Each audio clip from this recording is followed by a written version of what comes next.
Welcome to నీరీస్ imperial channel. అందరికీ నమస్కారం. ఈరోజు మన ఛానల్లో ఒక ప్రత్యేకమైన విషయం, అదేంటంటే రాసిపోసిన వేదాంత సారమైనటువంటి దక్షిణామూర్తి స్తోత్రం. ఆధ్యాత్మిక ప్రపంచంలో, వేదాంత ప్రపంచంలో విహరించే వారికి ఈ స్తోత్రం ఒక అమృతపానం. హాలాహలాన్ని తన కంఠాన ధరించి లోకాలను రక్షించిన ఆ సదాశివుడే జ్ఞానామృతాన్ని పంచే దక్షిణామూర్తిగా ఆరాధిస్తారు. ఈ దక్షిణామూర్తి రూపము అంతిమ గురుస్వరూపము. ఎవరికైనా గురువు లేకుంటే ఈ దక్షిణామూర్తి స్వరూపాన్ని స్మరించి ఈ దక్షిణామూర్తిని తమ గురువుగా ఆరాధించవచ్చు. ఈయన సర్వోన్నత గురువు అన్నమాట. ఈ దక్షిణామూర్తి స్వరూపము మనకు చిత్రాలలో ఎలా కనిపిస్తుందంటే, మర్రి చెట్టు కింద కూర్చుని శిష్యులతో చుట్టుముట్టబడి ప్రశాంతమైన వ్యక్తిగా చిత్రీకరించబడ్డాడనమాట. ఈ దక్షిణామూర్తి స్తోత్రము ఆదిశంకరాచార్యుల వారిచే స్వరపరచబడింది. మనకు తెలుసు, ఆదిశంకరాచార్యులు కేవలం ఒక ఆధ్యాత్మికవేత్త మాత్రమే కాదు, ఒక సంఘ సంస్కర్తగా కూడా మనకు చాలా విషయాల్లో తెలుస్తుంది. ప్రస్తుతం మనం చెప్పుకోబోతున్న ఈ దక్షిణామూర్తి స్తోత్రము మనుషుల్లో మూఢనమ్మకాలను లేదా అజ్ఞానాన్ని తొలగించుకుని జ్ఞానం యొక్క ప్రాముఖ్యతను నొక్కి చెబుతుంది. ఒక గురువు ఆత్మసాక్షాత్కారం వైపు సాధకునికి ఎలా మార్గనిర్దేశం చేయగలడో తెలుపుతుంది. ప్రస్తుతం మనము ఈ వీడియోలో, అంటే ఆడియో రూపంలోనే, ఈ స్తోత్రం యొక్క అర్థాన్ని తెలుసుకుందాం. అర్థము అంటే పదాలకు, ప్రతి పదానికి అర్థంతో పాటు తాత్పర్యాన్ని కూడా తెలుసుకోబోతున్నాము. భక్తి శ్రద్ధలతో విని ఆ గురు దక్షిణామూర్తి యొక్క అనుగ్రహాన్ని పొందాలని కోరుతున్నాను. ఈ స్తోత్రంలో ముఖ్యమైన స్తోత్రం చెప్పుకునే ముందు కొన్ని ధ్యాన శ్లోకాలు ఉన్నాయి. వాటిని చెప్పుకొని ఆ ధ్యాన శ్లోకాలకు కూడా అర్థాలు చెప్పుకొని, తాత్పర్యం చెప్పుకొని, తర్వాత అసలైన శ్లోకాలను చెప్పుకుందాం. ఇవన్నీ విన్న తర్వాత మీకు ఈ వీడియో, ఈ ఆడియో నచ్చితే తప్పకుండా లైక్ చేయాల్సిందిగా కోరుతున్నాను. కొత్తవారైతే సబ్స్క్రైబ్ చేసుకోండి, ఇతరులతో సబ్స్క్రైబ్ చేయించండి. ఈ విషయం నచ్చితే ఖచ్చితంగా షేర్ కూడా చేయండి, మరియు మీ అభిప్రాయాల్ని కామెంట్ రూపంలో తెలియజేయండి. ఇక మనము ముఖ్యమైన విషయంలోకి వెళ్దాం. ముందుగా పూర్వ ప్రార్థన. ఓం యో బ్రహ్మాణం విదధాతి పూర్వం యో వై వేదాంశ్చ ప్రహిణోతి తస్మై తంహ దేవమాత్మ బుద్ధి ప్రకాశం ముముక్షుర్వై శరణమహం ప్రపద్యే. ఈ శ్లోకానికి కూడా అర్థం చెప్పుకుందాం. అదేంటంటే, అత్యున్నతమైన జ్ఞానస్వరూపుడైన, వేదాల ద్వారా బ్రహ్మజ్ఞానాన్ని ప్రకాశింపజేసేవాడిని నేను శరణు వేడుకుంటున్నాను. ఎవరైతే మోక్షాన్ని పొందాలనే కోరిక ఉంటారో వారు అతనిని ఆశ్రయించాలి అనేది ఈ శ్లోకానికి అర్థము. నెక్స్ట్ ధ్యాన శ్లోకాలు చెప్పుకుందాం. మనము ఈ శ్లోకాల్లో పదాలకు అర్థాలు తెలుసుకోవడంలో ఉద్దేశం ఏంటంటే, ఒకటి, పద విభజన చేయడం వల్ల చదవడం సులభమవుతుంది. అర్థం తెలిస్తే చదవాలనే ఆసక్తి ఎక్కువ కలుగుతుంది. ఒకవేళ ఈ శ్లోకంలో ఉన్న పదాలు, కొన్ని కామన్ పదాలు ఉంటాయి కదా, అవి ఇతరత్ర శ్లోకాల్లో కూడా వస్తుంటాయి కదా, అలా వచ్చినప్పుడు మనము ఆ శ్లోకాల్లోని అర్థాన్ని కూడా సులభంగా అర్థం చేసుకోగలము. పదాలకు అర్థం తెలిసినప్పుడు దాన్ని నేర్చుకోవడం కూడా సులభం అవుతుంది. ఇన్ని ఉపయోగాలు ఉన్నాయి కాబట్టి నేను పదాలకు అర్థాలు చెబుతూ, తాత్పర్యం చెబుతూ ఈ శ్లోకాలని మనం చర్చించుకోవాలని అనుకుంటున్నాను. మీకు ఈ విషయంలో ఇంకా ఏదైనా అభిప్రాయం అనిపిస్తే, అంటే ఉచ్చారణలో కానీ అర్థంలో కానీ ఇంకా ఏవైనా చెప్పాలనుకుంటే మీరు తప్పకుండా కామెంట్ రూపంలో తెలియజేయగలరు. ఇప్పుడు ధ్యాన శ్లోకంలో మొదటిది, ఓం మౌన వ్యాఖ్యా ప్రకటిత పరబ్రహ్మ తత్వం యువానం వర్షిష్టాంతే వసదృషి గణైరావృతం బ్రహ్మనిష్టై ఆచార్యేంద్రం కరకలిత చిన్ముద్రమానందమూర్తిం స్వాత్మారామం ముదిత వదనం దక్షిణామూర్తిమీడే. ఈ శ్లోకానికి అర్థం చూద్దాం ఒక్కొక్క పదానికే. మౌన వ్యాఖ్య ప్రకటిత అంటే మౌనంగా ప్రకటింపజేసేవాడు అని. పరబ్రహ్మతత్వము అంటే బ్రహ్మజ్ఞానాన్ని అని. యువానం అంటే యవ్వనంలో ఉన్న అని. వర్శిష్ఠ అంటే అధిక వయస్సు కల అని. అంతేవన అంటే అంతేవాసీలు అంటారు కదా, అంటే శిష్యులను అంతేవాసీలు అంటారు. ఆ విధంగా అంతేవన అంటే శిష్యులకు అంతేవనత్ అనాల. ఇక్కడ ఋషిగణై అంటే ఋషి సముదాయముల చేత దక్షిణామూర్తి యొక్క శిష్యులు ఎవరంటే మహా ఋషులంట. ఆవృత్తం అంటే చుట్టుకొనబడిన. తర్వాత కరకలిత చిన్ముద్రం అంటే హస్తము చేత రచింపబడిన జ్ఞానముద్ర కలిగినటువంటి. చిన్ముద్ర అంటే తెలుసు కదండి, జ్ఞానముద్ర అన్నమాట. అంటే అటువంటి జ్ఞానముద్రను కలిగి ఉన్నటువంటి. ఆనందమూర్తిం అంటే ఆనంద స్వరూపుడైనటువంటి. అలాగే స్వాత్మారామం అంటే తన ఆత్మయందే రమించుచున్నటువంటి అని. ముదిత వనం అంటే సంతోషముతో కూడిన ముఖము గల. మరి ముదిత వదనం, వనం కాదు, ముదిత వదనం. వదనం అంటే ముఖము అని, ముదిత అంటే సంతోషము అని అర్థం. ముదిత వదనం అంటే సంతోషముతో కూడిన ముఖము గల అని. తర్వాత ఆచార్యేంద్రం అంటే గురువులలో శ్రేష్ఠుడైన. దక్షిణామూర్తిం అంటే ఆ దక్షిణామూర్తి స్వామిని ఈడే అంటే స్తుతించుచున్నాను అని అర్థం. దీనికి పూర్తిగా భావం ఏంటో చూద్దాం. పరమానంద స్వరూపుడు, బ్రహ్మజ్ఞానాన్ని మౌనంగా ప్రకటింపజేసేవాడు, యవ్వనంతోనూ ప్రకాశవంతంగా ఉండేవాడు, జీవితానికి సంబంధించిన పరమ సత్యాన్ని తెలిసిన మహా ఋషులచే పరివేష్టితుడు, నిత్యానంద భరితుడు, స్వీయ సాక్షాత్కార స్థితి మరియు తన చిన్ముద్ర గుర్తుతో మరియు నవ్వుతున్న ముఖంతో అందరినీ ఆశీర్వదించేవాడు. అలాగే స్వాత్మారామం అంటే ఆత్మయందే రమింపజేయువాడు అయినటువంటి ఆ దక్షిణామూర్తికి నమస్కరిస్తున్నాను అని ఈ శ్లోకానికి అర్థం. తర్వాతి శ్లోకం. వటవిటపి సమీపే భూమి భాగే నిషణ్ణం సకలముని జనానాం జ్ఞానదాతారమారాత్ త్రిభువన గురుమీశం దక్షిణామూర్తిదేవం జనన మరణ దుఃఖచ్ఛేద దక్షం నమామి. ఈ శ్లోకానికి అర్థాలు తెలుసుకొని భావం చూద్దాం. వటవిటపి అంటే మర్రి వృక్షము, సమీపే అంటే ఆ చెట్టు సమీపంలో, అలాగే భూమి భాగే నిషణ్ణం అంటే ప్రశాంతమైన ప్రదేశంలో కూర్చొని, సకల ముని జనానాం అంటే ముని అంటే జ్ఞానాన్ని కోరి వచ్చే సకల మునిజనులకు, జ్ఞానదాతారమారాత్ అంటే జ్ఞానాన్ని ప్రసాదించేవాడు, త్రిభువన గురుమీశం అంటే 3 లోకాలకు గురువు. ఇక్కడ ఈశం అంటే అధికారి అని కూడా చెప్పుకోవచ్చు. జనన మరణ దుఃఖచ్ఛేద దక్షం అంటే జీవిత దుఃఖాలను పోగొట్టేవాడు అయినటువంటి దక్షిణామూర్తి దేవం నమామి అంటే ఆ దక్షిణామూర్తికి నమస్కారము.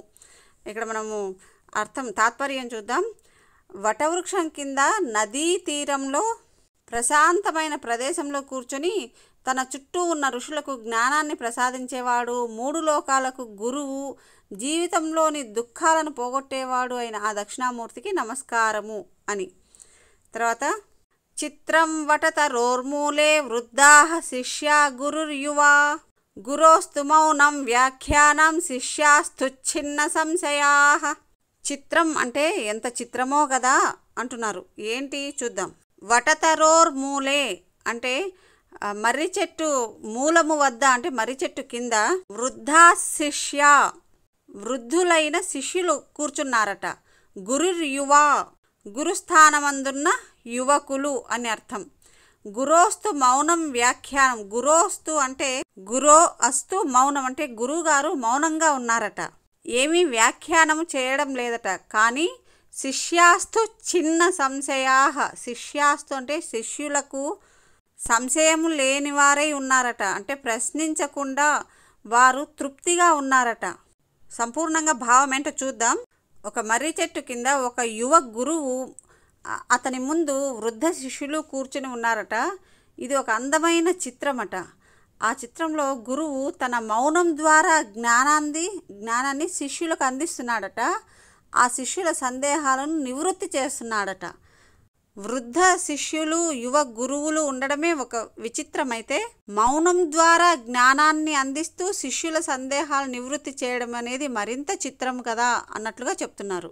నిధయే సర్వ విద్యానాం భిషజే భవరోగిణాం గురవే సర్వలోకానాం దక్షిణామూర్తయే నమః. నిధయే అంటే భాండాగారము, సర్వ విద్యానం అంటే సమస్త విద్యలకు లేదా సమస్త జ్ఞానానికి అని అర్థం. భిషజే అంటే వైద్యుడు అనమాట. భవరోగిణం ఈ భవరోగాలకి ఒక వైద్యుడు. గురవే అంటే గురువు అయినటువంటి అంటే ఎవరికి గురువు అంటే సర్వలోకానం అన్ని లోకాలకు గురువు అయినటువంటి దక్షిణామూర్తయే నమః అంటే దక్షిణామూర్తికి నమస్కారము. అంటే సమస్త జ్ఞాన భాండాగారము సమస్త లోకాలకు రోగ నివారణి అయినటువంటి అంటే వైద్యుడైనటువంటి సకల లోకాలకు గురువు అయినటువంటి దక్షిణామూర్తికి నమస్కారము అనేది ఈ శ్లోకంలోని అర్థం. తర్వాత ఓం నమః ప్రణవార్థాయ శుద్ధ జ్ఞానైకమూర్తయే నిర్మలాయ ప్రశాంతాయ దక్షిణామూర్తయే నమః.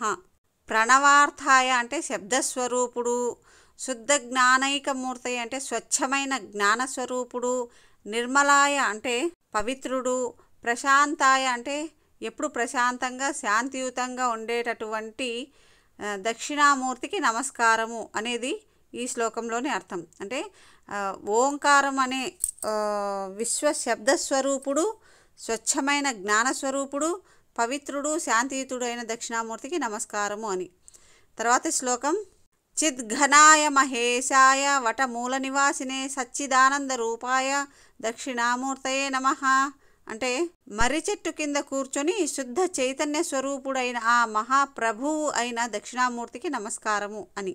తర్వాతి శ్లోకం ఈశ్వరో గురురాత్మేతి మూర్తి భేద విభాగినే వ్యోమవద్వ్యాప్త దేహాయ దక్షిణామూర్తయే నమః.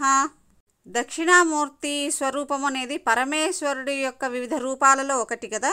ఆ విధంగా పరమేశ్వరుడు మరియు గురువు యొక్క వివిధ రూపాల్లో వ్యక్తమయ్యే ఏ రూపంలోనూ విభజించబడని మరియు అతని శరీరం మొత్తం విశ్వంలో వ్యాపించి ఉన్న దక్షిణామూర్తికి నమస్కారము అనేది ఇక్కడ అర్థము. ఇక్కడ వ్యోమవద్వ్యాప్త దేహాయ, వ్యోమము అంటే ఆకాశం కదా, ఆకాశము అంటే ఇక్కడ మొత్తము విశ్వమంతా అని చెప్పుకోవాలి. విశ్వమంతా వ్యాపించిన దేహము కలవాడు, వ్యాపించి ఉన్నవాడు అటువంటి దక్షిణామూర్తికి నమస్కారము అని అర్థం. తర్వాత అంగుష్ఠతర్జనీయోగ ముద్రా వ్యాజేన యోగినాం శృత్యర్థం బ్రహ్మ జీవైక్యం దర్శయన్యోగతా శివ. ఈ శ్లోకానికి అర్థం ఏంటంటే అంగుష్ఠతర్జని అంటే అంగుష్టము అంటే బ్రొటనవేలు, తర్జని అంటే చూపుడు వేలు, ఈ రెండింటితోనూ చిన్ముద్ర వేసి ఉన్న అంటే ఈ బొటనవేలు మరియు చూపుడు వేలును కలిపే సంజ్ఞతో అంటే జ్ఞానముద్రతో ఆ యోగ ముద్రలో కూర్చున్న నిజమైన యోగి వేదాల అర్థాన్ని తెలియజేసి బ్రహ్మం మరియు వ్యక్తిత్వం యొక్క ఏకత్వాన్ని చూపే ప్రభువు అయినటువంటి ఆ దక్షిణామూర్తికి ఒకసారి నమస్కారం చేసుకొని మనము మిగిలిన ముఖ్యమైన స్తోత్రాలని చెప్పుకుందాం. ఆ స్తోత్రాల యొక్క పదాలకి అర్థాలు తాత్పర్యంతో సహా చెప్పుకుందాం. మొదటి శ్లోకం విశ్వం దర్పణ దృశ్యమాన నగరీ తుల్యం నిజాంతర్గతం పశ్యన్నాత్మని మాయయా బహిర్వోద్భూతం యథా నిద్రయా యస్సాక్షాత్ కురుతే ప్రబోధ సమయే స్వాత్మానమేవాద్వయం తస్మై శ్రీ గురుమూర్తయే నమ ఇదం శ్రీ దక్షిణామూర్తయే. ఈ శ్లోకానికి ప్రతిపదార్థం చూద్దాం. విశ్వం అంటే భౌతిక రూపమైన ఈ సకల ప్రపంచము అని అర్థం. దర్పణ అంటే అద్దమందు, దృశ్యమాన అంటే ప్రతిబింబించుచున్న అంటే కనబడుతున్న అని అర్థము. నగరీ తుల్యం, నగరీ అంటే పట్టణముతో, తుల్యము అంటే సమానమైనటువంటి అని అర్థం. నిజాంతర్గతం అంటే అంతర్గతంగా ఉన్న వాస్తవము లేదా నిజమైనది అనే అర్థం. నిజంగా చెప్పాలంటే నిజాంతర్గతం అనే పదంలో 3 ఉన్నాయి పదాలు. ఏంటంటే ఫస్ట్ నిజం, నిజము అంటే వాస్తవము, నిజ సంబంధమైనది అని అర్థము. అంతః అంటే మధ్యలో, లోపల అని అర్థము. గతం అంటే పొందినది లేదా ఉన్నది అని అర్థము. ఈ 3 పదాలు కలిపితే నిజాంతర్గతం అంటే అంతర్గతంగా లోపల మధ్యలో ఉన్న నిజ సంబంధమైనది, నిజ సంబంధమై ఉండేది అని అర్థము. లేదా అధిష్టానమై ఉండేది అని కూడా చెప్పొచ్చు. గతం అంటే అధిష్టానమై ఉండేది అని కూడా చెప్పొచ్చు. యదా అంటే ఏ ప్రకారముగా, నిద్రయా అంటే నిద్రాదోషము చేత, అంటే నిద్రాదోషములు అంటే మనం నిద్రలో కలగంటూ ఆ కలలో ఉన్నది వాస్తవం అనుకుంటుంటాం కదా, అటువంటి అవస్థలో లాగా అని అర్థం అన్నమాట. అవస్థ అంటే అది ఒక దశ, ఒక పరిస్థితి అని చెప్పొచ్చు. ఆ మామూలుగా మనము అవస్థలు అంటే ఏదో ఇబ్బందులు అనే అర్థంలో తీసుకోకూడదు. ఇక్కడ అవస్థ అంటే ఒక దశ, ఆ పరిస్థితి అనే అర్థం తీసుకోవాలి. అటువంటి నిద్రావస్థలో ఉన్నట్టుగా కల్పిత అంటే కల్పించబడిన ఈ ప్రపంచంలోని విషయములు అని, అంటే మనకు ఏవైతే చూస్తున్నామో అవి కల్పించబడి ఉన్నాయట. ఆ విధంగా కల్పించబడిన ఈ ప్రపంచంలోని విషయములు తథా అంటే ఆ ప్రకారముగా ఆత్మని అంటే పరమాత్మయందు మాయయా అంటే మాయ చేత ఆవరించబడిన అని అర్థం. మరొక అర్థం ఏంటంటే అజ్ఞానము చేత ఆవహింపబడిన అనే కూడా చెప్పొచ్చు. బహిరిహి అంటే బయట అని అర్థము, ఇంకా ఈ బయటకి అని చెప్పొచ్చు. ఉద్భూతం ఇవ అంటే ఉద్భూతం అంటే ఆవిర్భవించిన అని అర్థం. ఇవ అంటే వలె. ఇప్పుడు ఉద్భూతం ఇవ అంటే ఆవిర్భవించిన దాని వలె లేదా కనిపిస్తున్న దాని వలె, ఉన్న దాని వలె, ఈ రకంగా ఏ అర్థమైనా తీసుకోవచ్చు. పశ్యన్ అంటే చూచుచున్న లేదా కనబడుతున్న, గోచరమవుతున్న అని కూడా చెప్పొచ్చు. యహ అంటే ఎవడు అని. ఎవడు అంటే ఇక్కడ ఆ పరమాత్ముడు అన్నమాట. ఎటువంటి పరమాత్ముడు అంటే ఇక్కడ చెప్పబోతున్నారు ఇంకా కొన్ని పదాలు. ప్రబోధనమయే అంటే గురువుల చేత ఉపదేశింపబడిన మహావాక్యముల వల్ల కలిగిన అఖండ బ్రహ్మ సాక్షాత్కార కాలమందు అంటే గురువు మనకి భగవంతుణ్ణి సాక్షాత్కరింపచేసేటప్పుడు అని అర్థం. అద్వయం అంటే రెండవది లేని అని అర్థం. అద్వితీయమగు అని కూడా చెప్పచ్చు. తస్మై అంటే అటువంటి శ్రీ గురుమూర్తయే, శ్రీ గురుహు అంటే బ్రహ్మ రూపుడైన అని అర్థము. మూర్తయే అంటే అటువంటి స్వరూపుడైన అని. దక్షిణామూర్తయే అంటే ఇక్కడ దక్షిణ అనే పదానికి ఒక అర్థం ఉంది, చాలా మంచి అర్థం చూడండి. ఎవరైతే దక్షత కలిగిన వాడో, దేంట్లో దక్షత? అన్నింటిలోనూ దక్షత కలిగినవాడు, సర్వము సమస్తములైన దక్షతలు కలిగినవాడు దక్షిణ అంటే అది అర్థము. అలాగే అమూర్తయే, ఇక్కడ దక్షిణామూర్తయే అనే పదాన్ని దక్షిణ అమూర్తయే అని రెండు పదాలుగా విభజించుకొని చెప్పుకోవాలి. అటువంటి అమూర్తయే అనే పదానికి అర్థం ఏంటంటే మూర్తి రూపం లేనివాడు అంటే నిరాకారుడు అని చెప్పొచ్చు. ఇంకో అర్థం దక్షిణామూర్తయే అంటే దక్షిణ దిక్కుకు అభిముఖముగా ఉన్నవాడు అని కూడా అర్థం వస్తుంది. ఇదం అంటే ఈ అని, నమః అంటే నమస్కారములు అని అర్థం. ఇప్పుడు ఈ శ్లోకానికి పూర్తిగా తాత్పర్యం చూద్దాం. ఈ విశ్వము అద్దంలో కనిపించే ప్రతిబింబము లాంటిది. అంటే ఈ విశ్వం అంతటిని ఒక పెద్ద అద్దంలో చూసామనుకోండి, అదంతా ఒక అద్దంలో కనిపించే ఒక నగరం లాంటిది. అంటే దీని అర్థం ఏంటంటే మనం చూస్తున్న ఈ ప్రపంచమంతా మనకు కనిపిస్తున్నా కూడా అది అవాస్తవమైనది. అంటే అద్దంలో ఏదైనా మనకు ఒక ప్రతిబింబం కనిపిస్తోందనుకోండి, అది వాస్తవమై ఉన్నప్పటికీ కూడా అద్దంలో కనిపించే ప్రతిబింబము అనేది అవాస్తవం కదా. ఆ విధంగా అద్దంలో ప్రతిబింబించే దాన్ని వాస్తవం అనుకోకుండా నిజమైన వాస్తవమైనది ఏమిటి అని తెలుసుకోవడమే భగవత్ సాక్షాత్కారం అన్నమాట.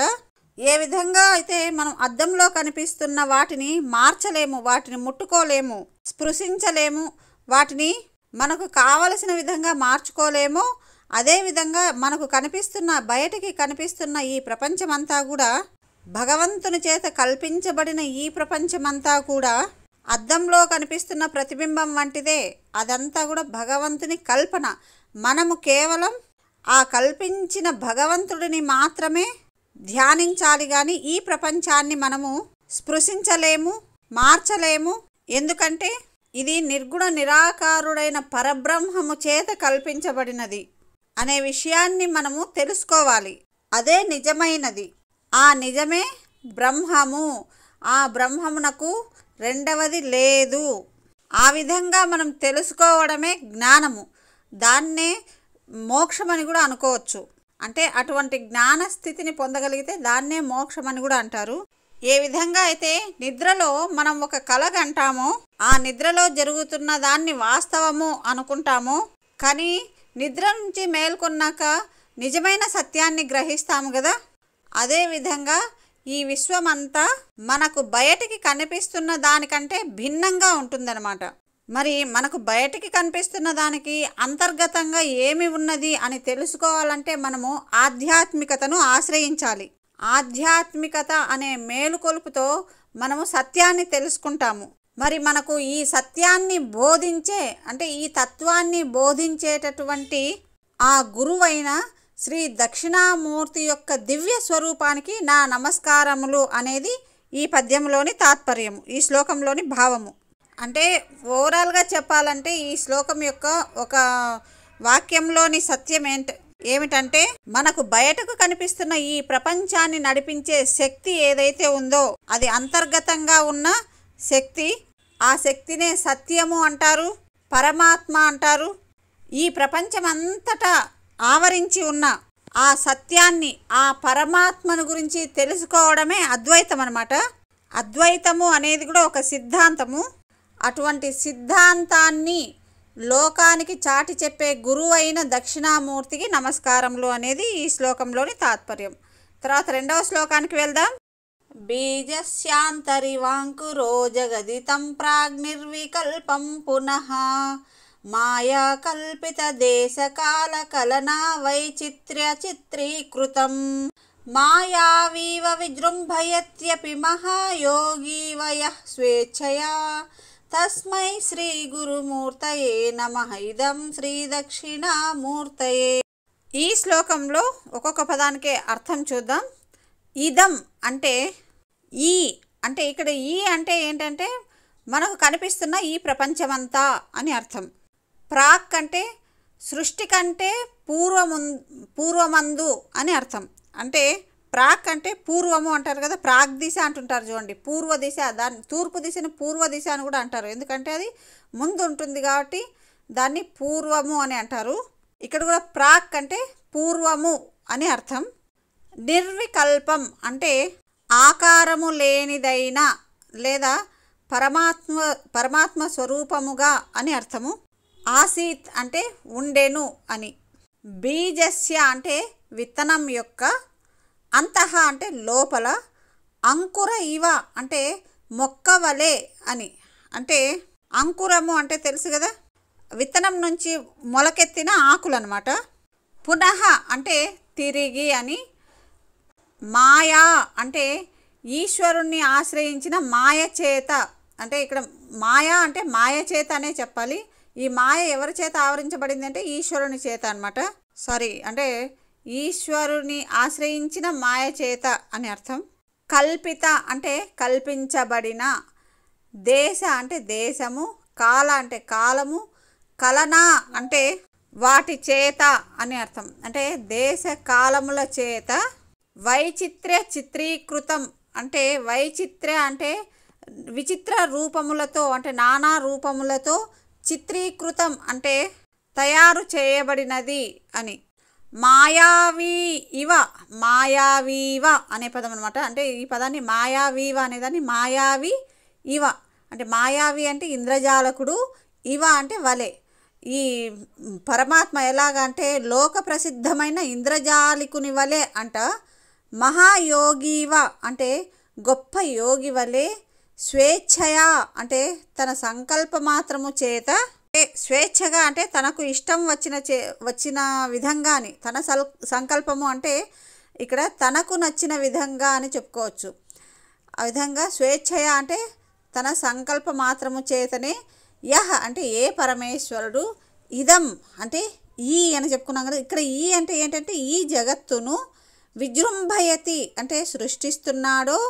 తస్మై అంటే ఆ యొక్క అంటే లేదా ఆ అని అర్థం. శ్రీ గురుమూర్తయే అంటే గురుస్వరూపుడైన శ్రీ దక్షిణామూర్తయే అంటే ఇందాక చెప్పుకున్నాం కదా, దక్షిణామూర్తి అంటే రెండు అర్థాలు ఉన్నాయని చెప్పి. ఒకటి ఏంటంటే సమర్థుడైన అమూర్తమైన భగవంతుడు అనే ఒక అర్థము. దక్షిణ దిక్కుకు అభిముఖంగా కూర్చొని ఉన్నటువంటి అనేది కూడా ఒక అర్థం కదా. అటువంటి శ్రీ దక్షిణామూర్తి స్వామి కొరకు నమస్కారము. నమః అంటే నమస్కారము అనేవి ఈ పదాల్లోని అర్థాలు. తాత్పర్యం వివరించుకుందాం. ఈ ప్రపంచమంతా ఒక విత్తనం యొక్క మొలక వంటిది అనమాట. నిజానికి చెప్పాలంటే ఒక విత్తనం లాంటిది. అంటే విత్తనంలో మనం విత్తనంగా చూస్తే ఒక రకంగా కనిపిస్తుంది, అది మొలకెత్తి ఆ తర్వాత పెరుగుదల చూస్తే అది మరొక విధంగా అంటే భిన్నంగా కనిపిస్తుంది కదా.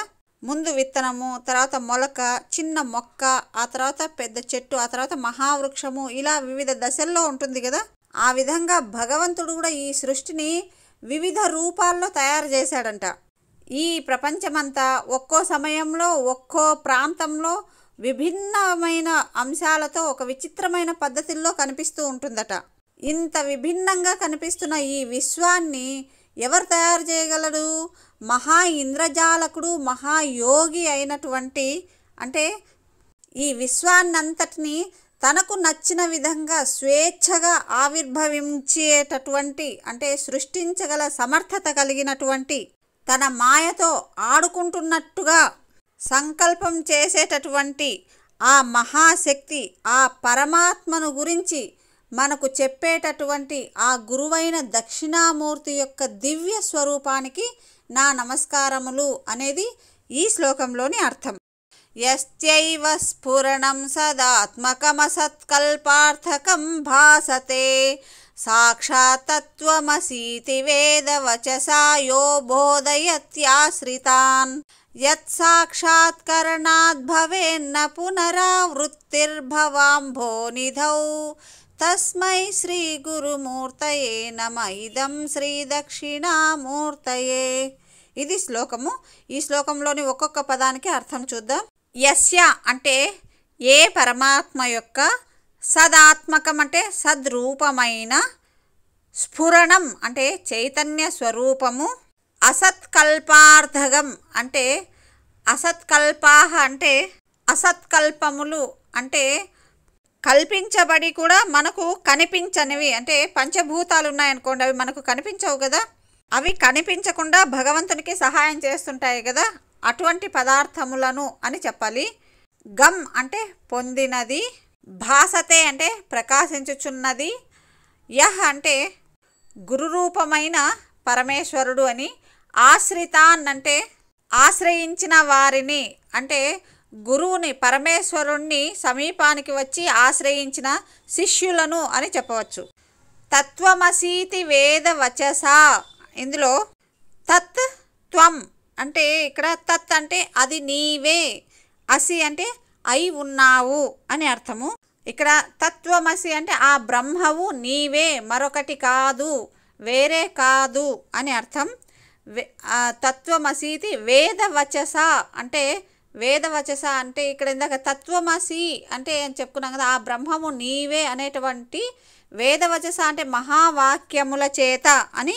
సాక్షాత్ అంటే ప్రత్యక్షంగా అని, లేదంటే అపరోక్షముగా తత్వమును బోధించుచున్న అని అర్థం. బోధయతి అని ఉంది కదా, ఈ పదానికి బోధించుచున్నాడో అని అర్థము. సాక్షాత్ బోధయతి అంటే ప్రత్యక్షంగా తత్వాన్ని బోధించుచున్నాడో.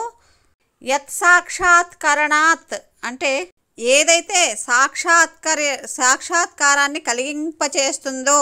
ఇంకా ఏంటంటే అంతిమ సత్యం యొక్క ఈ మన అనుభవంలోకి వచ్చేటటువంటి ఈ సాక్షాత్కారము ఈ ప్రాపంచిక అస్తిత్వ సముద్రంలో ఈ జనన మరణ చక్రాన్ని అంతం చేస్తుందట. అంటే భగవంతుని సాక్షాత్కారము అనేది మనల్ని ఈ భవసాగరంలో ఉండే జనన మరణ చక్రాలు అనే దాన్ని అంతం చేస్తుంది అనేటటువంటి ఈ విషయాన్ని, ఈ సత్యాన్ని లోకానికి చాటి చెప్పేటటువంటి ఆ గురువైన ఆ దక్షిణామూర్తి యొక్క దివ్య స్వరూపానికి నా నమస్కారములు అనేది ఈ శ్లోకంలోని భావము.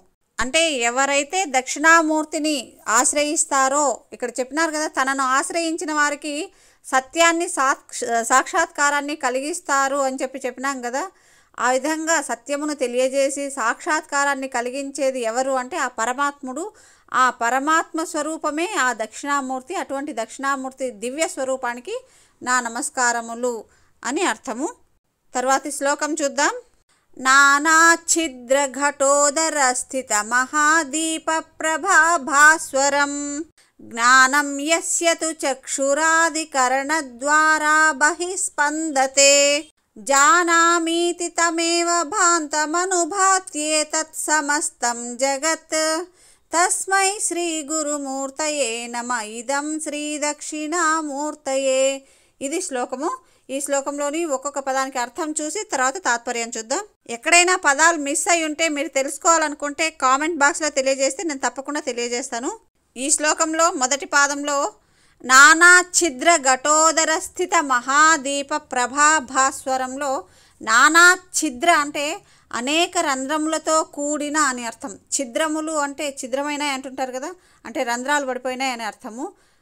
నానా అంటే అనేక అని అర్థం. నానా ఛిద్ర అంటే అనేక రంధ్రములతో కూడిన, ఘట అంటే కుండ యొక్క, ఉదర అంటే లోపల అని అర్థం, స్థిత అంటే ఉన్నటువంటి, మహాదీప అంటే ఒక పెద్ద దీపము యొక్క, ప్రభ అంటే వెలుతురు వలె, భాస్వరం అంటే ప్రకాశించుచున్న, యస్య అంటే ఆ పరమేశ్వరుని ఏ పరమేశ్వరుని యొక్క అని, జ్ఞానంతు అంటే చైతన్యము అంటే జ్ఞానమే చైతన్యము, చైతన్యమే జ్ఞానము కదా, ఆ విధంగా అంటే లోపల ఉన్నటువంటి సాక్షి చైతన్యము. చక్షురాది కరణ ద్వారా, చక్షు ఆది కరణ ద్వారా అంటే చక్షు అంటే కళ్ళు నేత్రములు మొదలైన ఇంద్రియముల ద్వారా, కరణ అంటే ఇక్కడ ఇంద్రియములు అన్నమాట, ఇంద్రియముల ద్వారా. అలాగే బహిహి అంటే బయటికి, అంటే ఇక్కడ నేత్రములు మొదలైన అంటే ఇక్కడ మనకి పంచభూతాలకు సంబంధమైన పంచ తన్మాత్రలు ఉంటాయి కదా, అంటే మనకున్న జ్ఞానేంద్రియాలు పంచేంద్రియాలు ఉన్నాయి కదా, కళ్ళు ముక్కు చెవులు నాలుక చర్మం, ఇవి స్పర్శ రూప రస గంధాది అంటే కళ్ళు రూపాన్ని చూస్తాయి, చెవులు వింటాయి, ముక్కు గంధము ఘ్రాణం అంటే ముక్కు వాసనని తెలియజేస్తుంది. ఈ విధంగా ఈ 5 పంచేంద్రియాలు పంచభూతాలకి కనెక్ట్ అయి ఉంటాయి అన్నమాట.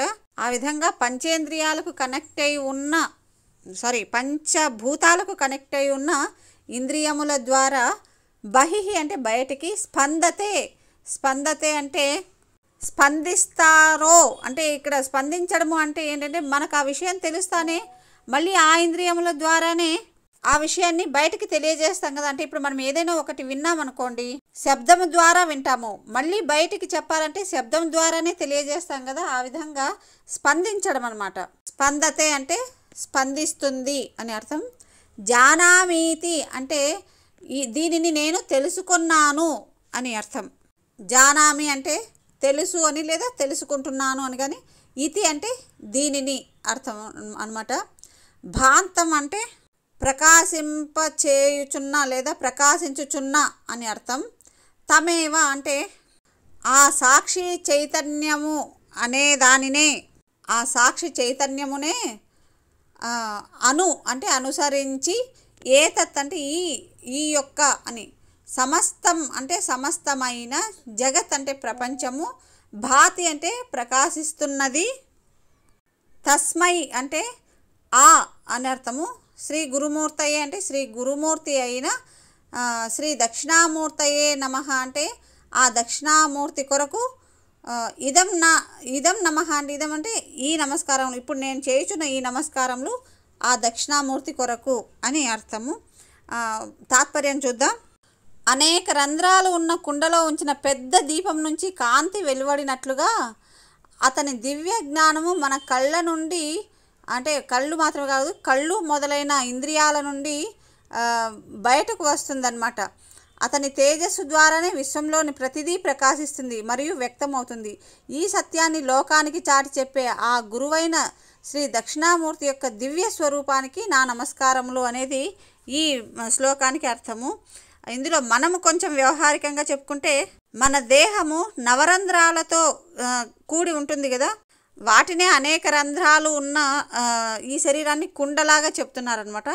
ఈ మన దేహము అనేక రంధ్రాలతో కూడిన కుండ అయితే, ఇందులో ఉన్న దీపము అనేది ఏంటంటే అదే జ్ఞానం అన్నమాట. ఆ జ్ఞానాన్నే భగవంతుడు అని కూడా అంటారు. ఆ భగవంతుడే మనకి ఇంద్రియాల ద్వారా బయట విషయాల్ని తెలియజేస్తున్నాడు. అలాగే బయట విషయాల్ని గ్రహించడానికి ఇంద్రియాల ద్వారానే మనం బయట నుంచి విషయాన్ని గ్రహించడమైనా మనం స్పందించడమైనా కూడా ఇంద్రియాల ద్వారానే జరుగుతోంది. మరి ఇది అంటే ఇది ఒక వెలుగులాగా అనుకుంటే, ఈ వెలుగుకు కారణం ఎవరు అంటే ఆ లోపల జ్యోతి స్వరూపంగా ఉన్న ఆ భగవంతుడు, జ్ఞానస్వరూపంగా ఉన్న భగవంతుడు అని ఈ శ్లోకంలోని భావము. మన కంటికి చూడగలిగే శక్తి ఉంది అంటే అది ఆ తేజస్సు భగవంతుడే. మనకు ఇంద్రియాలకన్నిటికీ ఉన్న శక్తి అదంతా కూడా ఆ భగవంతుని తేజస్సే. దానివల్లనే మనము ఈ ఇంద్రియాల ద్వారా బయటికి విషయాల్ని స్పందించగలుగుతున్నాం, బయటి విషయాల్ని గ్రహించగలుగుతున్నాము. అటువంటి ఈ సత్యాన్ని మనకు తెలియజేసేది ఎవరు అంటే గురువు అన్నమాట. ఆ గురువు శ్రీ దక్షిణామూర్తి. ఆ దక్షిణామూర్తికి నమస్కారములు అనేది ఇందులోని అర్థం. తర్వాతి శ్లోకం చూద్దాం. దేహం ప్రాణమపీంద్రియాణ్యపి చలాం బుద్ధిం చ శూన్యం విదుః స్త్రీ బాలాంధ జడోపమాస్తు వహమితి భ్రాంతా భృశం వాదినః మాయాశక్తి విలాస కల్పిత మహావ్యామోహ సంహారిణే తస్మై శ్రీ గురుమూర్తయే నమ ఇదం శ్రీ దక్షిణామూర్తయే. ఇది శ్లోకము. దీనిలోని పదాలకి అర్థం చూద్దాం. దేహము అంటే ఈ శరీరము. అంటే ఈ శరీరము ఎలా ఉంటుంది? కాళ్ళు, చేతులు, శిరస్సు మొదలైన అన్ని అవయవములతో కూడిన ఈ స్థూల శరీరం అన్నమాట. అంటే మనకి బయటికి కనిపించే ఈ శరీరము. అలాగే ప్రాణం అంటే ప్రాణ, అపాన, వ్యాస, ఉదాన, సమానాలు అని పంచప్రాణాలు ఉంటాయి కదా. అవి కంటికి కనిపించనివి, సూక్ష్మమైనవి. అంటే దేహము, ప్రాణము, ఇంకా ఏం చెప్తున్నారంటే ఇంద్రియాణ్యపి అంటే ఇంద్రియాలు కూడా, అంటే నేత్రములు మొదలైన ఇంద్రియాలను కూడా. ఇంకా ఏం చెప్తున్నారు? చలాం బుద్ధించ అంటే చలించేటటువంటి బుద్ధి. అంటే ఎప్పుడు పుట్టుతూ నశిస్తూ, అంటే బుద్ధి ఒక్కోసారి ఓ రకంగా పుడుతుంది, ఒక్కోసారి మళ్ళీ అది మాయమవుతుంది. అంటే బుద్ధికి చంచలత్వం ఉంటుంది కదా, క్షణికమైన బుద్ధి అన్నమాట. అటువంటి చలాం బుద్ధి అంటే చంచలమైనటువంటి బుద్ధిని, శూన్యం అంటే లేనటువంటి లేదా అభావమును అని అర్థం. స్త్రీ బాలాంధ జడోపమాస్తు అంటే స్త్రీ అంటే స్త్రీలు, బాల అంటే బాలురు అంటే పిల్లోళ్ళు, పిల్లలు అన్నమాట. అంధులు అంటే గుడ్డివాళ్ళు, అలాగే జడులు అంటే జడత్వముతో కూడిన బుద్ధి కలవారనమాట, జడబుద్ధులు అనాలి, లేదా వివేక జ్ఞానం లేని వాళ్ళు అనమాట. తర్వాత భ్రాంతాహ అంటే భ్రాంతిలో ఉన్నవారు, అంటే ఒక విధంగా ఉంటే ఇంకో విధంగా తెలుసుకున్న వాళ్ళు అనమాట. భృశం వాదినః అంటే గట్టిగా వాదించేవాళ్ళు అనమాట. అంటే ఇతరులకు బోధిస్తారనమాట గట్టిగా. అహమితి అంటే శరీరమే నేను అని, అంటే శరీరము లేదా ఈ ఇంద్రియములు, ఈ ప్రాణమే నేను అని. విదుః అంటే తెలుసుకొనుచున్నారు అని. ఇప్పుడు ఈ భావం చూద్దాం. సరే, ఇక్కడ ఇంకో లైన్ ఉంది. ఈ మాయాశక్తి అనే పదానికి అర్థం ఏంటంటే అందరినీ భ్రమింపచేసేటటువంటి ఈ మాయాశక్తి యొక్క విలాస అంటే విలాసము చేత, లేదా దీని పరిమాణం చాలా దీని పరిణామం ఉంటుంది కదా, లేదా ఆ మాయ యొక్క ఎఫెక్ట్ అనాలన్నమాట. ఎఫెక్ట్, విలాసము అంటే ప్రభావం అని చెప్పొచ్చు, అలాగే పరిణామం చేత అని చెప్పొచ్చు. కల్పిత అంటే కల్పించబడిన, మహావ్యామోహ అంటే అపరిమితమైన లేదా అనంతమైన భ్రమ చేత, భ్రమ చేత కాదు, భ్రమను అంటే అనంతమైన లేదంటే పరిమితం లేని గొప్ప భ్రమను, సంహారిణి అంటే నశింపజేయునటువంటి, తస్మై అంటే ఆ శ్రీ గురు, తస్మై అంటే అటువంటి అని లేదా ఆ అని, శ్రీ గురుమూర్తి అంటే ఆ గురుమూర్తి అయిన, శ్రీ దక్షిణామూర్తి అంటే శ్రీ దక్షిణామూర్తి కొరకు, ఇదం అంటే ఈ, నమః అంటే నమస్కారములు అని అర్థం. ఇప్పుడు తాత్పర్యం చూద్దాం. కొంతమంది అజ్ఞానులు ఉంటారనమాట. వాళ్ళ అజ్ఞానుల్లో అంటే పిల్లలు కావచ్చు, లేదా అజ్ఞానులైన స్త్రీలు కావచ్చు, లేదంటే అంధులు కావచ్చు, లేదా మూర్ఖులు వలె ఉంటారు కదా కొంతమంది. వాళ్ళు ఏమనుకుంటుంటారంటే ఈ శరీరము, ఈ ప్రాణము, ఈ ఇంద్రియాలు, అవయవాలు, ఈ అస్థిరమైన బుద్ధి శూన్యత, ఇవే తమ నిజమైన ఉనికిగా భావిస్తుంటారనమాట. వాళ్ళు తప్పుడు నమ్మకాలను కలిగి ఉంటారు. అంటే మన సమాజంలో కొంతమంది మూఢనమ్మకాలను కలిగి ఉంటారు కదా. భగవంతుణ్ణి తెలుసుకుంటే వారికి మూఢనమ్మకాలు అనేవి ఉండవన్నమాట. సత్యమైన భగవంతుణ్ణి, నిజమైన భగవంతుణ్ణి తెలుసుకుంటే మన సమాజంలో మూఢనమ్మకాలు అనేవి ఉండవు. కానీ ఈ సత్యాన్ని ఎవరు అంగీకరించడానికి ఇష్టపడరు. మాయ యొక్క శక్తితో సృష్టించబడిన ఈ మాయను ఆయన మాత్రమే నాశనం చేయగలడు. ఎవరు? పరమాత్మ అయిన దక్షిణామూర్తి. మరి ఈ సత్యాన్ని లోకానికి చాటి చెప్పేటటువంటి ఆ గురువైన దక్షిణామూర్తి యొక్క ఆ దివ్య స్వరూపానికి నా నమస్కారాలు అనేది ఈ శ్లోకం యొక్క భావము. శంకరాచార్యుల వారు గొప్ప సంఘ సంస్కర్త అని చెప్పడానికి ఇది ఒక చాలా ఉదాహరణలు ఉన్నాయి చాలా చోట్ల. ఇక్కడ మనకు ఉదాహరణ దొరికింది చూడండి. ఎవరైనా కూడా ఆత్మశక్తిని భగవంతుని నమ్ముకోండి, ఈ మూఢాచారాలను నమ్మకండి అని ఆయన చెప్తున్నాడు అనమాట. ఏ విషయంలో అయినా సత్యాన్ని శోధిస్తే, సత్యాన్ని వెతికితే మనలోని అజ్ఞానం నశించి వివేకము అనేది పుట్టి నిజమైన మార్గంలో ప్రవర్తిస్తాం మనము. కానీ ఇలా చేయండి అంటే ఎవరు చేయరు అనమాట. అదే విషయాన్ని చెప్తున్నారు ఈయన. ఈ విధంగా మూఢనమ్మకాలను కలిగి ఉంటారు అని మీరు మూఢనమ్మకాలతో ఉన్నారు అంటే ఆ సత్యాన్ని ఎవరు అంగీకరించరు, అంగీకరించడానికి ఇష్టపడరు. ఇలా ఎందుకు అవుతా ఉంది అంటే ఇది కూడా భగవంతుని యొక్క మాయ చేత సృష్టించబడి ఉంటుందన్నమాట. అంటే అజ్ఞానాన్ని ఇచ్చేది ఆయనే, తర్వాత ఆ అజ్ఞానాన్ని పోగొట్టేది ఆయనే అనమాట. కాబట్టి మనలోని అజ్ఞానాన్ని పోగొట్టుకోవాలంటే మళ్ళీ మనము ఆయననే ఆశ్రయించాలి. ఓకే, తర్వాతి శ్లోకం చూద్దాం. రాహుగ్రస్త దివాకరేందు సదృశో మాయా సమాచ్ఛాదనాత్ సన్మాత్రః కరణోపసంహరణతో యో భూత్ సుషుప్తః పుమాన్ ప్రాగస్వాప్సమితి ప్రబోధ సమయే యః ప్రత్యభిజ్ఞాయతే తస్మై శ్రీ గురుమూర్తయే నమ ఇదం శ్రీ దక్షిణామూర్తయే. ఈ శ్లోకంలోని అర్థాలు చూద్దాం. రాహుగ్రస్త దివాకరేందు సదృశ అంటే రాహు అంటే రాహుగ్రహము చేత, అలాగే గ్రస్త అంటే ఆవరింపబడిన లేదా గ్రహింపబడిన అని అర్థము. దివాకర ఇందు అంటే దివాకరుడు అంటే సూర్యుడు, ఇందు అంటే చంద్రుడు. దివాకరేందు అంటే సూర్యునితో మరియు చంద్రునితో, సదృశ్య అంటే సమానుడై, యహ అంటే ఏ అని, పుమాన్ అంటే పరమేశ్వరుడు అంటే ఈ జడమగు ప్రపంచము కంటే విలక్షణంగా ఉండేటటువంటి,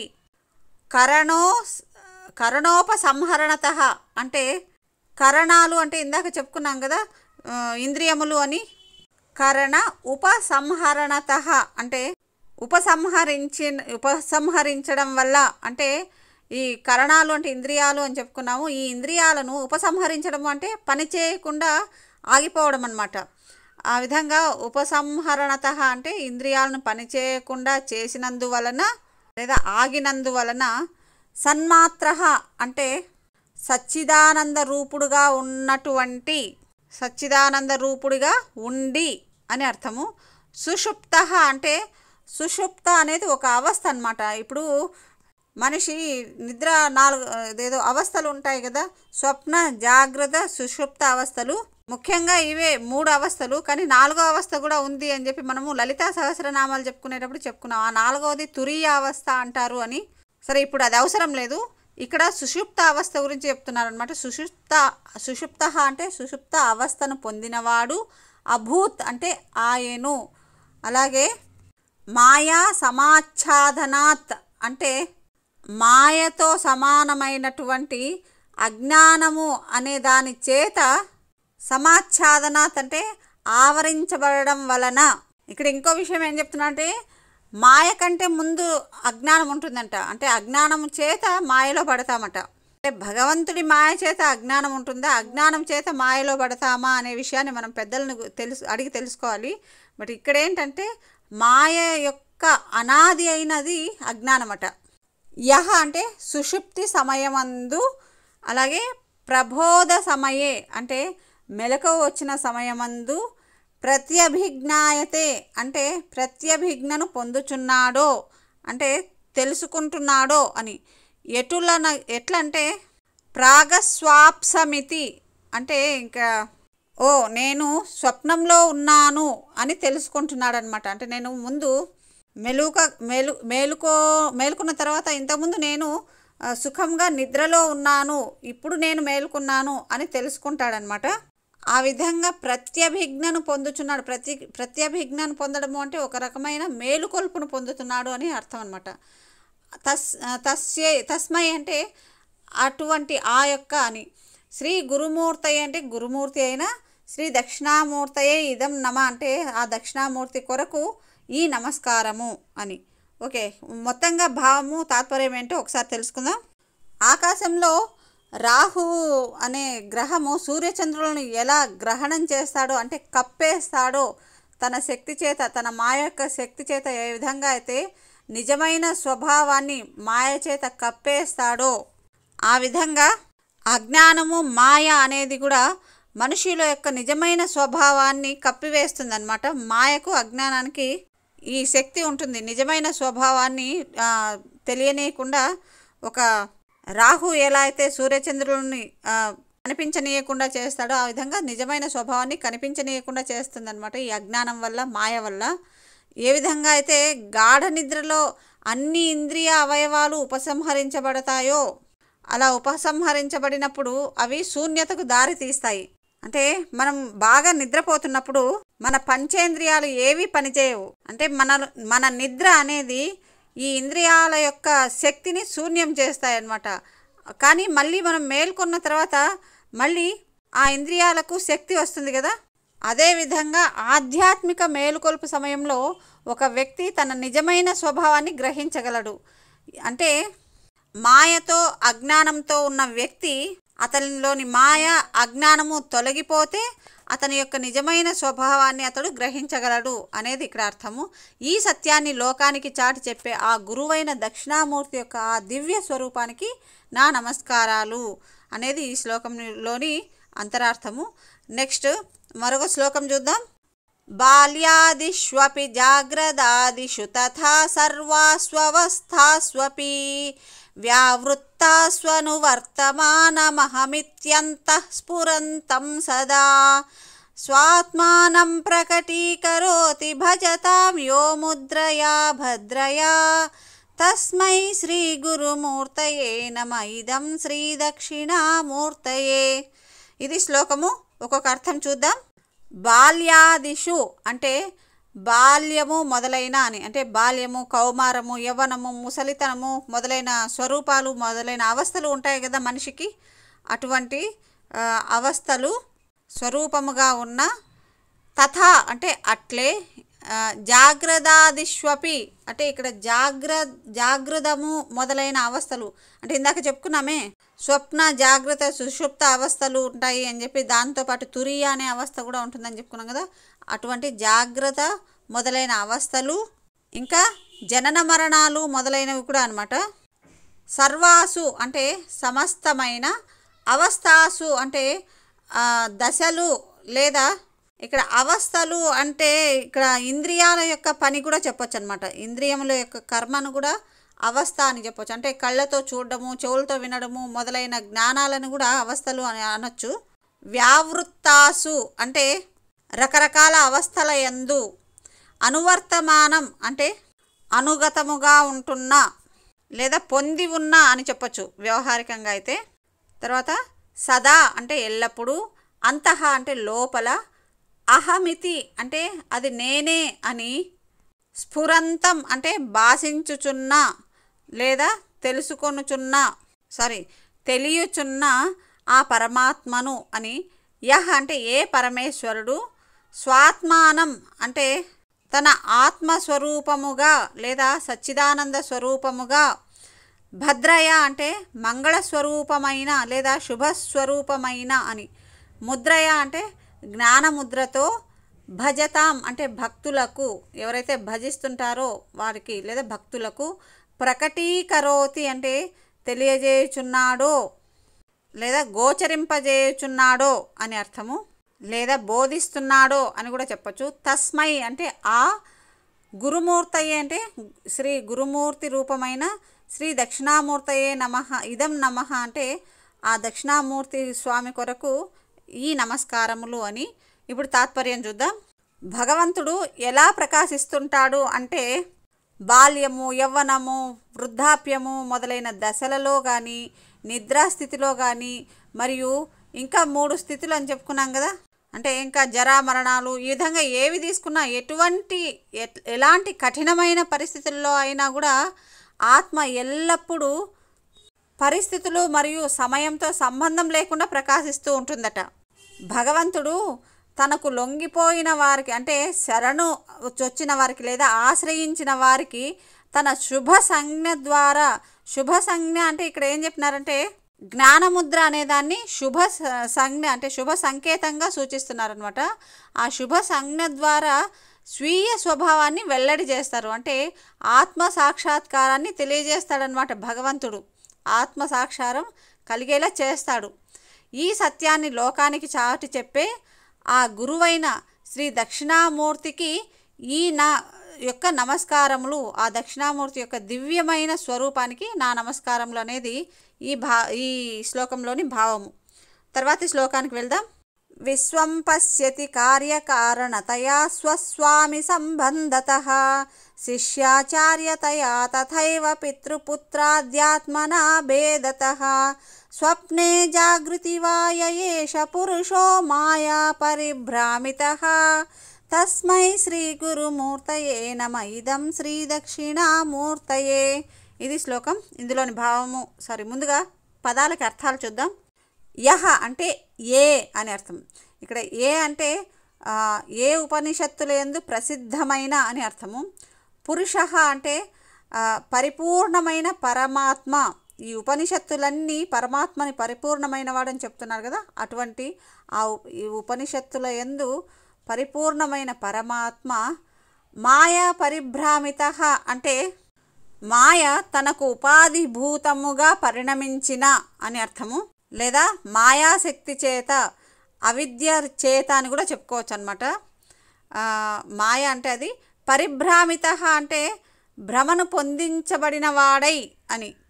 ఏష అంటే సర్వులకు ప్రత్యక్షంగా ఉన్న జీవుడై, అంటే సాక్షిభూతుడై అంటాం కదా, ఆ విధంగా అనమాట. విశ్వం అంటే ఈ ప్రపంచమును, భేదత అంటే అనేక భేదములతో, ఇందాక చెప్పుకున్నాం కదా నానా చిత్ర విచిత్ర అని చెప్పుకున్నాం కదా, ఆ విధంగా అనేక విధములుగా అనేక భేదములతో భ్రాంతుడై, పశ్యతి అంటే చూచుచున్నాడు అని అర్థము. ఇంకా కార్యకారణతయ అంటే కార్యము కారణము అనే స్వరూపముతో అని. స్వస్వామి సంబంధత, స్వ అంటే తమ యొక్క లేదా తమకు హక్కు గల అని, అంటే గృహము, ధనము, అధికారము మొదలైన అన్నమాట. స్వామి అంటే అధిపతి అని చెప్పొచ్చు. అంటే ఇందాక చెప్పుకున్నాం కదా, గృహము, ధనము, అధికారం మొదలైన వాటికి అధిపతి. అంటే ఇక్కడ స్వస్వామి సంబంధత అన్నాం కదా. సంబంధత అంటే ఈ విధంగా ఆ వస్తువులకు, వాటికి అధిపతికి రెండింటికి గల సంబంధ స్వరూపముతో అని. శిష్యాచార్యతయ అంటే విద్యను నేర్చుకునే శిష్యుడు, తర్వాత విద్యను చెప్పే గురువు. ఇక్కడ శిష్య ఆచార్యతయ అంటే శిష్యుడు మరియు ఆచార్యుడు ఈ వీరి స్వరూపముతోనూ. తథైవ అంటే అలాగే.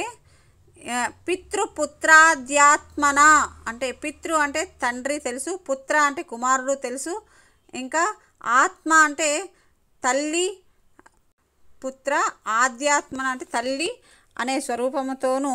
ఇంకా స్వప్నే అంటే స్వప్నమందు కానీ, జాగృతివా అంటే జాగృత అవస్థ యందు కానీ, అంటే ఇక్కడ ఏం చెప్పాలంటే మెలకువ ఉన్నప్పుడు అని అర్థం, చూస్తున్నప్పుడు అని అర్థం. తస్మై అంటే ఆ శ్రీ గురుమూర్తిని, తస్మై అంటే ఆ యొక్క అని. శ్రీ గురుమూర్తి అంటే గురుమూర్తి అయిన శ్రీ దక్షిణామూర్తి అంటే దక్షిణామూర్తి కొరకు, ఇదం అంటే ఈ అని, నమః అంటే నమస్కారములు అని. ఇవి అర్థాలు. తాత్పర్యం చూద్దాం. కొంతమంది ప్రపంచాన్ని కారణం మరియు ప్రభావంగా చూస్తారు. అంటే కాజ్ అండ్ ఎఫెక్ట్ అంటారు కదా, ఆ వేలో చూస్తారనమాట. అంటే ప్రతిదానికి ఒక కార్యము, ఒక కారణము, అలాగే ఎఫెక్ట్ అంటే ఒక ప్రభావము ఉంటుంది అని మీకు తెలిసే ఉంటుంది. కాజ్ అండ్ ఎఫెక్ట్ థియరీ అనే దాని గురించి. ఏం జరిగినా ఒక కారణం ఉంటుంది అని అనుకుంటూ ఉంటారనమాట. ఇంకొంతమంది ఏం చేస్తారంటే భగవంతుణ్ణి తండ్రిగాను, అలాగే ఈ సృష్టినంతా శిష్యుడు కొడుకుగాను, లేదా భగవంతుడిని గురువుగాను, ఈ ప్రపంచమంతా శిష్యుడుగాను, లేదా భగవంతుడిని సృష్టికర్తగాను, ఇదంతా ఈ సృష్టిని ఇలా ఒక్కొక్క బంధంతో చూస్తుంటారనమాట. కానీ ఈ బంధాల్లో తేడాలు ఉంటాయి కదా. అలాగే మనిషి కూడా నిద్రా స్థితిలో ఉన్నప్పటికీ మేల్కొన్నప్పుడు ఉన్న స్థితికి కూడా తేడా ఉంటుంది కదా. నిద్రలో ఉన్నప్పుడు భ్రమలన్నిటినీ నిజంగా నమ్ముతారు. మెలకువ వచ్చినప్పుడే అసలైన నిజమైన స్వభావాన్ని గ్రహిస్తారు. అంటే మనిషి ఈ భ్రమలు ఈ మాయల కారణంగానే తేడాలను నమ్ముతాడు. అంటే తేడాలు అంటే ఇక్కడ ఏం చెప్పాలంటే, నిజంగా చెప్పాలంటే మనిషి నిద్రలో ఉన్నప్పుడు ఉన్న ప్రపంచము ఒకటే. అంటే నిద్ర తాను కలగంటున్న ప్రపంచం కాదు, తను నిద్రలో స్థితిలో ఉన్నాడు సరే, కానీ బయట ఉన్న ప్రపంచము, అతను నిద్రపోతున్నప్పుడు బయట ప్రపంచం ఒకటే, అతను మేలుకున్న తర్వాత బయట ప్రపంచం అంతా ఒకటేలాగా ఉంది కదా, అందులో మార్పు లేదు. తాను నిద్రిస్తున్నాడు కాబట్టి తన నిద్రలో మాయ వల్ల, తన నిద్రావస్థ వల్ల అతడు వేరే ప్రపంచంగా ఊహించుకుంటున్నాడు, కానీ బయట ప్రపంచం అంతా ఒకలాగే ఉంది కదా. ఆ విధంగా ఎవరు ఈ ప్రపంచాన్ని ఏ రూపంగా చూసినా, భగవంతుడిని కానీ ఈ ప్రపంచాన్ని కానీ ఏ రూపంగా భావించినా, ఏ విధంగా అనుకుంటా అంటే, ఇందాక చెప్పుకున్న గురు శిష్యులుగా అనుకున్నా, తండ్రి కొడుకులుగా అనుకున్నా, సృష్టికర్త అనుకున్నా, ఏ విధంగా అనుకున్నా సరే ఉన్నది ఒకే రకంగా ఉంది. కానీ మనము మన మాయ చేత, మన భ్రమల చేత ఇలా రకరకాలుగా అనుకుంటున్నాము అనేది ఈ శ్లోకంలోని అర్థము. అలాగే ఈ భ్రమ కారణంగా ఈ తేడాలను నమ్ముతున్నారు కదా, ఆ విధంగా ఈ తేడాలకి మన భ్రమయే కారణము అనే సత్యాన్ని లోకానికి చాటి చెప్పే ఆ గురువైన దక్షిణామూర్తి యొక్క దివ్య స్వరూపానికి నా నమస్కారములు అనేది ఈ శ్లోకానికి అర్థము. తర్వాతి శ్లోకానికి వెళ్దాం. భూరంభాంస్యనలో నీలోంబరమహర్నాథో హిమాంశుః పుమాన్ ఇత్యాభాతి చరాచరాత్మకమిదం యస్యైవ మూర్త్యష్టకం నాన్యత్ కించన విద్యతే విమృశతాం యస్మాత్ పరస్మాద్విభోః తస్మై శ్రీ గురుమూర్తయే నమ ఇదం శ్రీ దక్షిణామూర్తయే. ఇది శ్లోకము. ఇప్పుడు పదాలకి అర్థాలు చూద్దాం. భూహ్ అంటే భూమియు, అంభాంసి అంటే జలము, అనలహ అంటే అగ్నియు, అనిలహ అంటే వాయువు. ఇక్కడ అనల అనిల గుర్తుపెట్టుకోండి పదాలకి తేడా. అనలహ అంటే అగ్ని, అనిలహ అంటే వాయువు. అందుకే ఆంజనేయుడిని అనిలాత్మజం అంటారు, వాయుపుత్రుడు కాబట్టి. అంబరం అంటే ఆకాశము, అహర్నాథ అంటే అహము అంటే రోజు, రోజుకి అధిపతి ఎవరంటే నాథ అంటే అధిపతి సూర్యుడు అనమాట. హిమాంశు అంటే హిమము అంటే తెలుసు కదా, మంచుని పుట్టించేవాడు ఎవరంటే చంద్రుడు అనమాట, హిమకరుడు అని కూడా అంటారు, చంద్రుడు. పుమాన్ అంటే కర్మకాండకు అలాగే జ్ఞానకాండకు కూడా అధికారి అయిన జీవుడు అనమాట. మనుషులని కాదు, జీవులు అని చెప్పాలి. ఎందుకంటే ప్రతి జీవిలో కూడా చైతన్యం అనేది ఉంటుంది, ఆ చైతన్యమే భగవంతుడు అంటుంటాం కాబట్టి ఇక్కడ కర్మకాండకు జ్ఞానకాండకు అధికారి అయిన జీవుడు అనమాట. కర్మలు జ్ఞానము అనేది మనిషిలోనే కాదు ప్రతి జీవిలోనూ జరుగుతుంటాయి కాబట్టి ఇక్కడ జీవులు అని చెప్పాలి, మనుషులు అని చెప్పకూడదు. యస్యైవ అంటే ఏ పరమేశ్వరుడైనా లేదా సర్వజ్ఞుడు లేదా శక్తిగల అని, ఆ శక్తిగల ఆ పరమేశ్వరుడి యొక్క మూర్తి అష్టకం అంటే, మూర్తి అంటే స్వరూపముల యొక్క అని అర్థం. అష్టకం అంటే 8 సముదాయములు, అష్టమూర్తులు అంటారు కదా, అష్టమూర్తి అనే పేరుంది శివుడికి. ఆభాతి అంటే అంతటా ప్రకాశించుచున్నాడు, లేదా అంటే ఆ మూర్తి యొక్క ప్రకాశము, ఆ అష్టమూర్తి అయిన ఆ పరమాత్ముడు ఆ సదాశివుని యొక్క ప్రకాశం అంతటా ప్రకాశించుచున్నదో.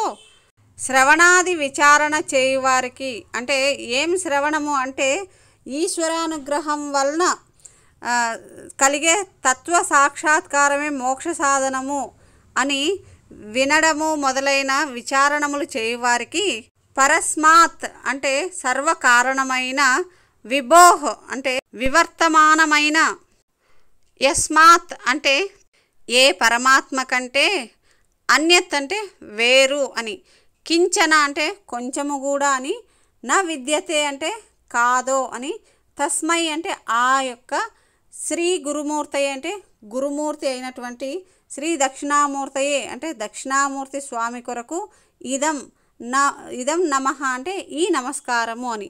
ఇప్పుడు తాత్పర్యం చూద్దాం. ఈ విశ్వము భూమి, నీరు, అగ్ని, గాలి మరియు ఆకాశము అనే 5 భూతాలు, అదే పంచభూతాలు అంటారు కదా, వాటితో రూపొందించబడింది. మరియు సూర్యుడు, చంద్రుడు, జీవులు వీటి చేత నియంత్రించబడుతుంది. అంటే స్పృహ అన్నారు ఇక్కడ. మొత్తంగా ఈ 8 అంటే ఈ పంచభూతాలు, తర్వాత సూర్యుడు, చంద్రుడు, జీవులు అనే ఈ 8 కూడా శివుడి యొక్క అష్టరూపాలుగా చెప్తారనమాట. అష్టమూర్తి అంటారు కదా శివుడిని. ఈ 8 రూపాలని అష్టమూర్తి అని చెప్తారు. చలించే మరియు కదలని అస్తిత్వాలన్నింటినీ కూడా మూర్తీభవించిన భగవంతుని యొక్క ఈ 8 శక్తి స్వరూపాలుగా చెప్తారు. ఈ 8 శక్తి స్వరూపాల ద్వారా వ్యక్తమవుతాయన్నమాట. పరమాత్మ అయిన భగవంతుడు తప్ప మరొకటి లేదు. అంటే భగవంతుడు ఒక్కటే తప్పితే ఈ ప్రపంచంలో, అంటే ఈ విశ్వం అంతా భగవంతుడే అయినప్పుడు భగవంతుడు ఒకటే కదా, మరొకటి లేదు కదా. ఈ జ్ఞానాన్ని జ్ఞాని మాత్రమే, అంటే ఈ సత్యాన్ని అర్థం చేసుకోగలడనమాట. అటువంటి ఈ సత్యాన్ని లోకానికి చాటి చెప్పే ఆ గురువైన దక్షిణామూర్తి యొక్క శ్రీ దివ్య స్వరూపానికి నా నమస్కారములు అనేది ఈ శ్లోకంలోని భావం. తర్వాతి శ్లోకం చూద్దాం. సర్వాత్మత్వమితి స్ఫుటీకృతమిదం యస్మాదముష్మిన్ స్తవే తేనాస్య శ్రవణాత్తదర్థమననాధ్యానాచ్చ సంకీర్తనాత్ సర్వాత్మత్వమహావిభూతి సహితం స్వాదీశ్వరత్వం స్వతః సిద్ధ్యే తత్పునరష్టధా పరిణతం చ ఐశ్వర్యమవ్యాహతం. ఈ శ్లోకానికి అర్థాలు చూద్దాం. ఇతి అంటే ఈ విధంగా, యస్మాత్ అంటే ఏ కారణము వలన, ఆముష్మన్ అంటే ఈ అని, స్థవే అంటే ఈ స్తవములో, ఈ దక్షిణామూర్తి స్తోత్రములో, ఇదం అంటే ఈ అని, అంటే ఇప్పుడు ఈ చెప్పబడిన ఈ స్తోత్రంలో అని అర్థం. సర్వాత్మత్వం అంటే సర్వరూపాల స్థితి అయిన పరమాత్మ తత్వమునకు అని అర్థం. స్ఫుటీకృతం అంటే స్పష్టముగా తెలియజేయబడినది అని. తేన అంటే ఆ కారణం చేత, అస్య అంటే ఆ దక్షిణామూర్తి స్తోత్రము యొక్క అని, శ్రవణాత్ అంటే వినుట వలన, తదర్థమననాత్ అంటే ఆ విన్నటువంటి ఆ విషయమును మళ్ళీ మళ్ళీ మనసులో చింతన చేయడం వలన, అంటే దాని అర్థమును దృష్టాంతములతో లేదా వివిధ అర్థాలతో మళ్ళీ చింతన చేయడం వల్ల, అలాగే ధ్యానాత్ అంటే సర్వాత్మకమైన ఆ సచ్చిదానందుడైన పరమాత్మనే నేను అనేటటువంటి ప్రవాహ రూపంగా ధ్యానించడం వలన, అలాగే సంకీర్తనాత్ అంటే ఈ స్తోత్రమును చదివినందువలన, సర్వాత్మత్వ మహావిభూతి సహితం, దీంట్లో సర్వాత్మత్వ అంటే సర్వాత్మ భావము అనేటటువంటి, మహావిభూతి అంటే గొప్ప ఐశ్వర్యములు, అంటే ఆత్మజ్ఞానం సిద్ధించడమే ఐశ్వర్యము అనేది చెప్తున్నారు ఇక్కడ. అటువంటి గొప్ప ఐశ్వర్యముతో సహితం అంటే కూడిన, ఈశ్వరత్వం అంటే ఆ పరమాత్మ భావమును, తత్ అంటే అనే అర్థం, అంటే ఆ శృతుల యందు అనేది ఇక్కడ అర్థం. స్వతః అంటే సిద్ధమై ఉన్నదే అని. స్యాత్ అంటే అగును అని. పునః అంటే తిరిగి అని. అష్టదా అంటే 8 విధములుగా. పరిణతం అంటే పరిణామం చెందిన అని. ఐశ్వర్యం అంటే ఇందాక చెప్పుకున్నాం కదా, ఇక్కడ ఐశ్వర్యాలు అంటే ఏం చెప్తున్నాడు, సిద్ధులు, జ్ఞానము సిద్ధించడమే అంటున్నాయి. సిద్ధులు అంటే అణిమ మొదలైన అష్టసిద్ధులు ఉంటాయి కదా, ఆ సిద్ధులు లభించడమే ఐశ్వర్యంగా చెప్తున్నారు ఇక్కడ. అవ్యాహతం అంటే అడ్డు లేనిదై అని. సిద్ధ్యేత్ అంటే సిద్ధించును అని. ఈ శ్లోకానికి భావము ఇది ఫలశ్రుతి లాంటిదన్నమాట. అంటే ఇది దక్షిణామూర్తి స్తోత్రం చదవడం వల్ల ఎటువంటి ఫలము లభిస్తుంది అని చెప్తున్నారు. చూద్దాం ఎలాంటి ఫలాలు లభిస్తాయో. ఇప్పుడు చెప్పుకున్న ఈ శ్లోకము పై 8 శ్లోకాల సంపూర్ణ స్వరూపం అన్నమాట. 8 కాదు, పైన చెప్పుకున్న అన్ని శ్లోకాల యొక్క స్వరూపము, సారాంశము అని కూడా చెప్పొచ్చు. అంటే ఈ శ్లోకంలో ఏం చెప్తున్నారంటే, ఈ దక్షిణామూర్తి శ్లోకాన్ని వినడం వల్ల, ధ్యానం చేయడము మరియు సంకీర్తన చేయడం ద్వారా ఒక వ్యక్తి తన స్వంత లేదా నిజస్వరూపాన్ని గ్రహించగలడు, అంటే ఆత్మజ్ఞానాన్ని పొందగలడు. ఈ ప్రపంచంలో ఉన్న మాయను గ్రహించి నిజమైన శక్తిని తెలుసుకోగలడు అనేది ఈ శ్లోకాల ద్వారా మనకు అవగతమవుతుంది. అలాగే అంటే ఇందాక ఒక అవగాహనకు వస్తాడు కదా, ఈ అవగాహనతో సకల శక్తులు మహిమలతో పాటు ఈశ్వర స్థితిని కూడా పొందుతాడట. అలాగే ఈ సాక్షాత్కారం జీవితం యొక్క పరిపూర్ణమైన అంటే పూర్తి పరివర్తన చేయడానికి 8 రకాల శక్తులను తెస్తుందట. ఏంటా 8 రకాల శక్తులు అంటే ఇందాక చెప్పుకున్నాం కదా, అష్టసిద్ధులు అని.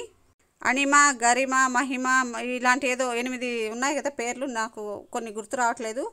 ఈశిత్వ, వసిత్వ, ప్రాకామ్య సిద్ధి ఇట్లా ఉన్నాయి. అటువంటి శక్తులను ఇస్తుందట ఈ దక్షిణామూర్తి స్తోత్రము. అంటే ఊరికే చదవడం కాదు, ఈ దక్షిణామూర్తి శ్లోకం ఎలాంటిదంటే కొంతమందికి మహాసాగరం వంటిది, కొంతమందికి సరస్సు వంటిది, కొంతమందికి చిన్న ఈత కొలను వంటిది.